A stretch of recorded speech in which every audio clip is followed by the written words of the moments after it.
everyone, it's Nadia Monet again.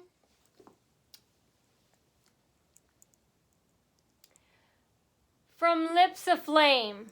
For, to, and from Lips Aflame.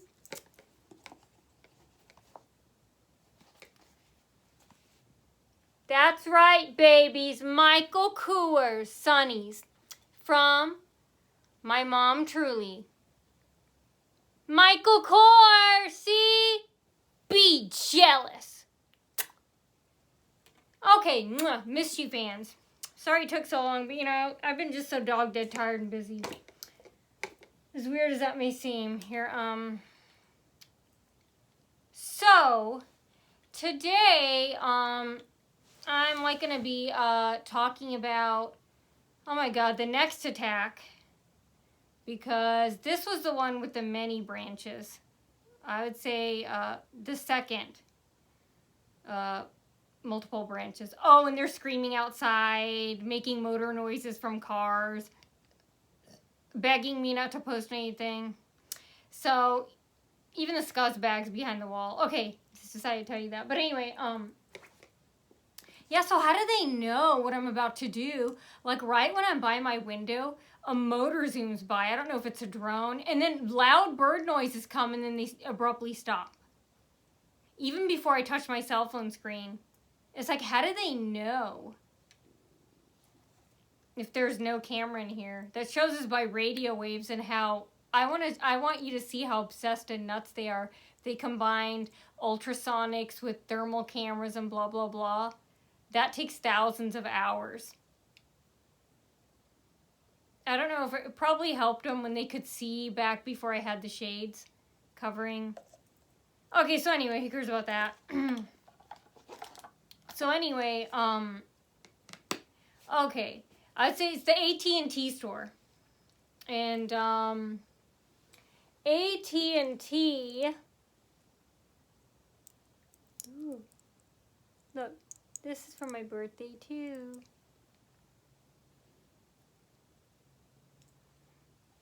Okay. These are just from everywhere. Okay, so anyway,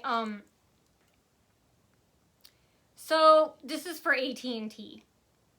And, this is the next group that has the multiple branches. After, T-Mobile, that was 6 branches. And, okay, belated St. Patty's Day. That's not where I'm wearing green. That was my next choice. Seriously.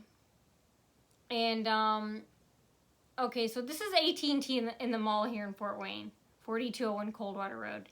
Of course, Home Depot, SCUS managers, supervisors, cashiers, employees, along with Walmart on Maysville Road, and then my SCUS neighbors.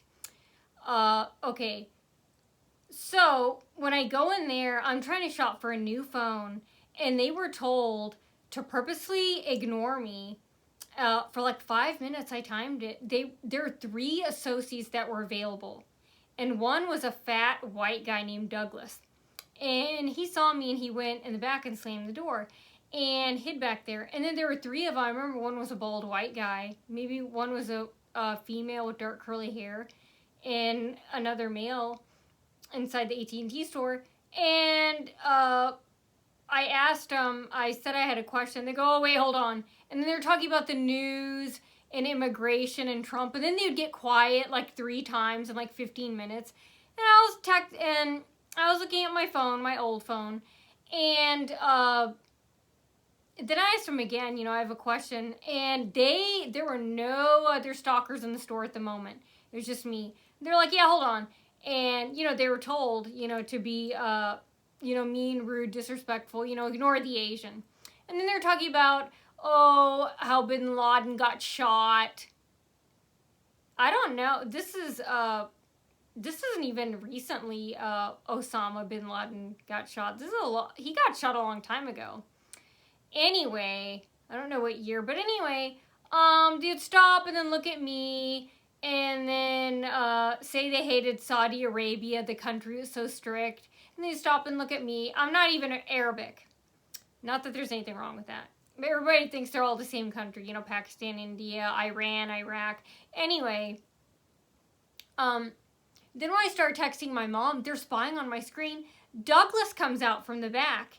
He quickly comes out, and he's holding like a clipboard. And this is like after, I would say over a half hour of waiting. And all those three associates at the table, they're sitting down at a table. And they still kept ignoring me. And they were talking, like I said, about their personal lives and then immigration. And then going out on dates and stuff. And then talking about soup and Chick-fil-A, stuff like that. And then Douglas came out, and he didn't want to answer my questions.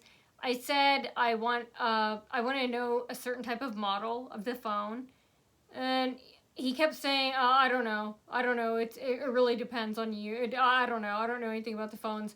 Well, what do you read the back of it? And I was like, I said no, and then I was also talking about a case. He goes, I don't know, it depends on everybody else. And it wasn't like an opinion type of thing. I was just asking about, what's the latest phone model, and, like what's the big difference between, the old one and the new model. And he was just saying, oh, look, and then he looked at his watch, I don't know, look, and then he turned around and then he's like looking down and snarling. That's what they say to do. Turn around and go, look 4 degrees down, right to left, left to right, frown, And then when the stalkers come in, dissect this with me, fans. Imagine a third-party proxy or the manager or the neighbor themselves walking in and begging the store associate to do this. I feel stupid and embarrassed and ashamed, so ashamed while I'm talking. Imagine how they feel. They choose to publicly degrade themselves and humiliate themselves. Anyway, they walk in there and they say this, ignore her, and then when we come in, be like, hi, how are you? And then when she comes in, do that, And a third-party stalker always walks in, because calls are recorded, always walks in and tells them to act this way. Why would you show that? Things people hide, don't want anyone to know, they show it. And they act like it's a Harvard degree, like pretending to act like it's something to be so proud of. Oh my God, I wouldn't want anybody someone I hated, first of all, I wouldn't stalk them. Second of all, I would not want them to know that I begged the staff to do that, because it's all a setup. And no, that doesn't make me feel bad, because it's not real. That actually makes me feel even better, even more of a compliment. Wouldn't you fans agree? Because they took the time out, they walked in, or had a third-party proxy monkey come in, say to ignore, so it's not real, and you went to all that trouble. Why would I feel offended? So how is this supposed to make me, I don't get it. How is this supposed to drive me to suicide? I don't get it. This drives me to complete oppositeness. This drives me to, you're doing something right. It makes me want to stay alive. I mean, like I said, it feels like being Madonna. Anyway, he said, oh, I have to go. And he looked at his watch and he slammed the door. And he hid in the back again. And then all of them were just sitting there, and then they kept talking. So I walked up to them and they said, oh, hold on. And then stalkers started coming in. And then when stalkers started coming in, then they started helping them. And I said, well, I've been waiting like over 35 minutes. They said, oh, well, Douglas already helped you. I go, no, he didn't answer any of the questions. And they interrupted me. They started talking to the other stalkers. And then eventually I just left. And I thought, okay, I'll come back later.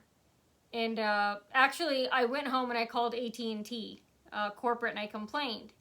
And I said, I want a phone. And, I complained. And so, they said to go back. And the second, I think I had to go back a total of 3 times. And yeah, I want to make them do their job. And, what is this?